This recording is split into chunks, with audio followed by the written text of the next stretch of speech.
뉴스 보면 요즘 애들 문해력이 어쩌고 하는 말들이 도는 것 같던데. 문해력 관련해서는 예전이라고 말이 없던 건 아니었어요. 단지 예전에는 같은 말이라도 표현이 좀 달랐었죠. 요즘 애들은 말귀를 못 알아먹는다고요. 물론 이 말은 제가 지방 사람이라 사투리도 좀 섞인 영향이겠지만 어쨌거나 제가 학교 다닐 적에 선생님이 입에 달고 다니던 말이긴 했어요. 그리고 예전엔 선생님 말을 못 알아먹는 애들을 말로만 타이르지 않았었어요. 칠판 지푸란 다음 바로 회초리부터 휘두르는데 다 혼난 다음 손바닥 밀린 것 같다며. 처음부터 다시를 외치는 수학 선생님은 지금도 간간히 생각날 정도예요. 뭐 여기까지는 이해할 수 있다고 쳐요. 거의 모든 선생님들이 저런 태도로 수업을 하셨으니까요. 근데 일반적으로 문해력을 따질 거면 인문학 계통에서 따지잖아요. 하지만 예전엔 저걸 수학이나 과학 같은 이공계열 과목에서 더 깐깐하게 따졌었어요. 솔직히 수학 같은 과목에서는 문해력 이전에 그저 가져다 붙인 것에 가깝긴 했지만요. 뭐 되게 특이한 사례를 생각할 것도 없었어요. 요즘은 어떨지 몰라도 수학이란 과목이 풀이 과정도 되게 중요하잖아요. 그래서 수학 시간엔 칠판에 적힌 문제를 불려 나와서 풀곤 했었어요. 물론 칠판을 4등분해서 한 번에 4명이 동시에 문제를 풀었었어요.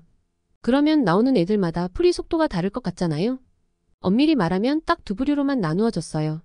선생님이 원하는 풀이 과정을 쫙 적어놓고 빨리 들어가는 쪽이랑 초반엔 뭔가 적어나가는 듯 했지만 결국 어느 시점에선가 점만 찍고 있는 쪽이었어요. 어쨌거나 뒤에 남는 애들이 그 문제를 풀지 못한다는 건 똑같긴 하잖아요. 거기서 선생님 죄송합니다. 라든가 하는 쓸데없는 얘기를 적는 애들은 없었어요. 칠판에 풀이 과정 외에 다른 글을 적는 순간 정말 거짓말 안 하고 선생님께 옆구리를 걷어차여서 교실 앞문 쪽으로 튕겨 날아갈 수도 있었거든요. 수학 선생님은 칠판에 풀이 과정 이외에 다른 걸 적는 건 전부 장난쯤으로 취급하셨어요. 공부를 못해서 문제 풀이 못하는 건 회초리로 몇 대 혼나고 배우면 될 일이지만 수업 시간에 선생님 말을 제대로 듣지 않고 장난을 치는 것들은 그저 학생될 자격이 없는 것들이라고도 하셨죠. 물론 선생님들이 이런 개인적인 철학 같은 걸 감추거나 하지는 않으셔서 학기 초반만 지나면 자연히 그런 걸 시도하는 애들조차도 없었어요. 어쨌거나 문제를 못 풀고 남은 애들 중 그나마 좀 풀었다 싶은 애한테 먼저 가셨어요. 그리고 걔가 풀이 과정 중에 틀리게 적었다거나 모르는 걸 물어보면 다 답변해 주셨어요. 물론 그 와중에도 최종적으로 정답을 알려주거나 하지는 않으셨지만 그 정도쯤 되면 알려주신 거나 다름없다고 생각을 하기도 했었어요. 그리고 능력이 되는 애인데 정말 실수를 했거나 공부가 부족했어서 헤맨 경우면 그 정도 어드바이스만 받아도 갑자기 풀이 과정을 줄줄이 적기도 하더라고요. 그렇게 쭉 써내려간 결과 정답까지 맞게 다 도출했는데 선생님이 갑자기 걔가 써내려갔던 걸 싹 지우세요. 그리고 처음부터 다시 써보라고 하세요. 방금 전에도 한 번 다 적어봤던 내용인데 뭐가 문제냐고 할지 모르지만 방금 걔처럼 좀 어설프게 아는 애들은 칠판에 정답을 적고 확인받는 순간 지금까지의 모든 내용이 머릿속에서 싹 지워지는 경우가 종종 있었어요. 마치 중간고사가 끝난 다음에 지금껏 공부했던 걸 잠시 잊어버리는 것처럼요. 문제는 중간고사 때는 다 잊어도 당장에 무슨 일이 벌어지지는 않지만 수학 시간에는 정답을 다시 적지 않으면 칠판에 뭔가를 적는 게 아니라 집계된다는 게 문제죠. 뭐 그래도 말 그대로 한번 적어봤던 내용이기도 하고 선생님도 외워놨던 내용을 1분 안에 적으라든가 하는 걸 요구하시는 게 아니거든요. 선생님이 걔한테 요구하는 거라고는 한번 풀이 과정을 소화했던 내용을 다시 한번 칠판에 적어보라는 거잖아요. 그러니까 한번 풀어봤던 문제를 다시 한번 풀어보라는 거잖아요. 그냥 그렇게만 놔뒀으면 걔도 무난히 문제를 풀 수 있었을지도 모르는데요. 선생님은 걔가 일부러 틀리기를 바라기라도 하신 것처럼 가만두지를 않으셨어요. 마침 교실 앞에는 이미 문제를 풀고 들어간 한 명을 제외한 2명이 남아있었거든요. 그중 한 명은 초반 더하기 빼기 수준의 사칙 연산만 깨작이다 포기한 경우였고 나머지 한 명은 그래도 풀어본다고 칠판에 뭔가를 적기는 했었는데 한눈에 보기에도 적용 공식도 틀렸고 그나마의 계산들도 오류투성이었어요. 어디 한두 군데 실수했다거나 한 게 아니라 그냥 억지로 되도 않는 숫자를 나열한 것에 불과했어요. 걔도 자기 수준 정도는 정확히 알고 있었는지 선생님이 시선을 자기한테 돌리자 바로 고개 숙여 죄송하다고 말한 다음에 칠판을 짚었어요. 풀이 과정 전체를 틀린 거나 문제를 아예 풀지 않은 거나 다르지 않다고 생각한 거죠. 그래서 그랬는지 선생님은 바로 회초리부터 휘두르시지 않고 걔가 써놨던 풀이 과정을 싹 지우고 정답인 풀이 과정을 적어주셨어요. 그리고 다음부터는 공부 좀 제대로 하고 오라고 걔 머리통을 통통 두드린 다음 손바닥을 내밀라고 하셨어요. 걔 입장에서는 자기 자리로 반쯤 기어서 들어갈 뻔한 걸 손바닥 정도로 퉁친 거니 어마어마한 행운인 거였어요. 선생님 말씀에 따르면 그래도 쟤는 문제를 풀려는 노력이라도 했다는 거였어요.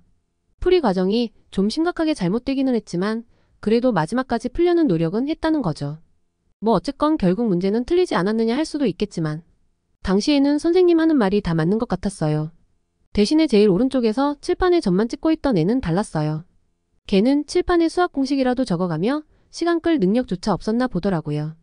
대신에 눈치까지 없지는 않았는지 뭐 하나 시도하지 않고 바로 칠판 짚고 자세부터 잡았어요. 선생님도 따로 설명 없이 회초리부터 휘두르셨고요. 근데 자기 앞자리에는 손바닥만 혼나고 들어갔지만 자기 뒷자리에는 칠판 짚고 본격적으로 혼나는 걸 보고 있는 애도 있잖아요. 문제풀이 과정 처음부터 다시 적고 있는 애요. 조용한 가운데 머리만 굴려도 될까 말까 한 걸 칠판통에서 울리는 진동까지 걔를 방해하는데 무슨 문제를 제대로 풀겠어요? 바로 옆에 애가 끝날 때까지 딱 정자세를 유지하지도 못했어요.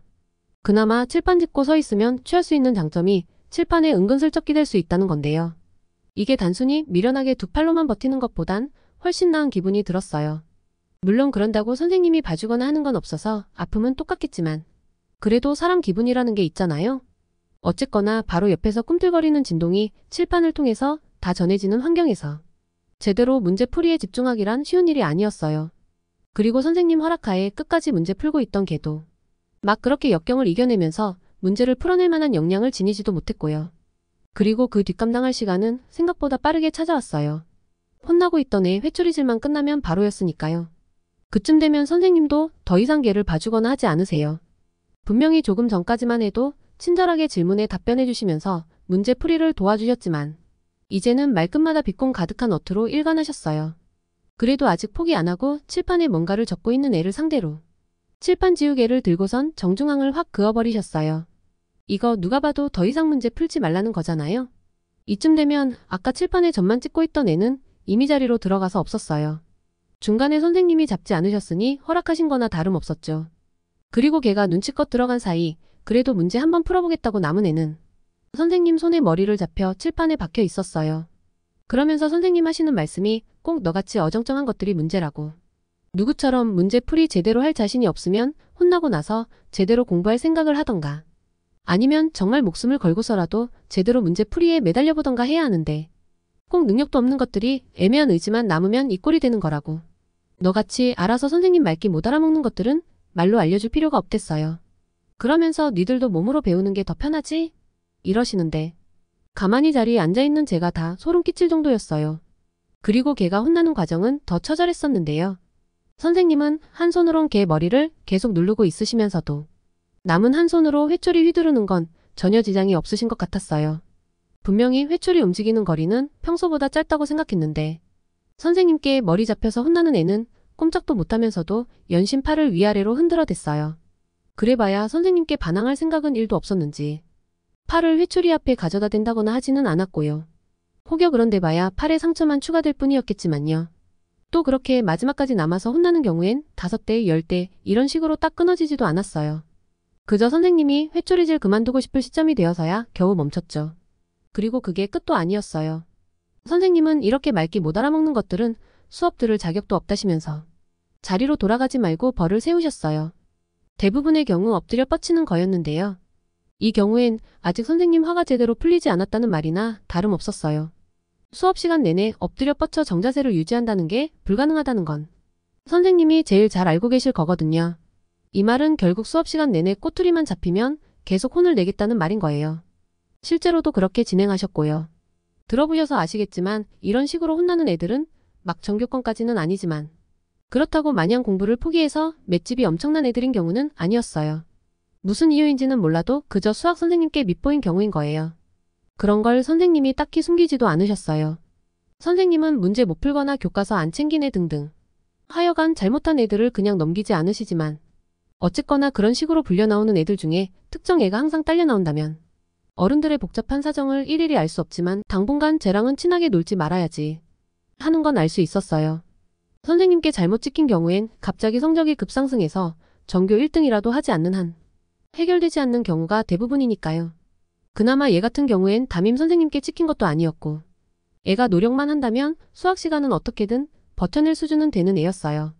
거의 매 시간 문제 풀러 불려나가지만 무사히 문제를 다 풀고 들어오는 경우도 있으니까요. 문제는 진짜 거의 매 시간 불려나간다는 거지만요. 이러다 어느 순간 선생님의 관심이 좀 식는 순간이 올 때도 있지만 학기 내내 어쩌면 학년 내내 지속되는 경우도 엄청 많았어요. 그리고 선생님은 그럴 때마다 말귀를 못 알아먹는다느니 하는 말씀을 하세요. 그러니까 정말 애가 우둔해서 그런 말을 듣는 게 아니라 어떤 이유에서건 선생님께 잘못 보인 경우에 더 자주 그런 말들을 들었어요. 그러니 예전에는 선생님들께 말귀를 못 알아듣는다거나 하는 말을 들어도 저 선생님 또 저러네 하고 넘기는 경우가 더 많았던 것 같아요. 물론 정말 선생님의 단순한 심부름도 제대로 해내지 못해서 혼나는 진정한 의미로 말귀를 못 알아먹는 경우가 없는 건 아니었지만요. 하다 보니 요즘 애들 문해력 이슈랑은 별로 상관없는 흐름이 되기는 했지만 이러니 요즘 문해력 이슈가 꼭 그런 의미인지 다시 한번 생각해보게 되네요. 그럼 이번 이야기는 여기까지만 할게요. 더 재미있는 이야기를 듣고 싶으신 분들은 좋아요 한 번씩만 체크해 주시고요. 그럼 다음 영상에서 만나요.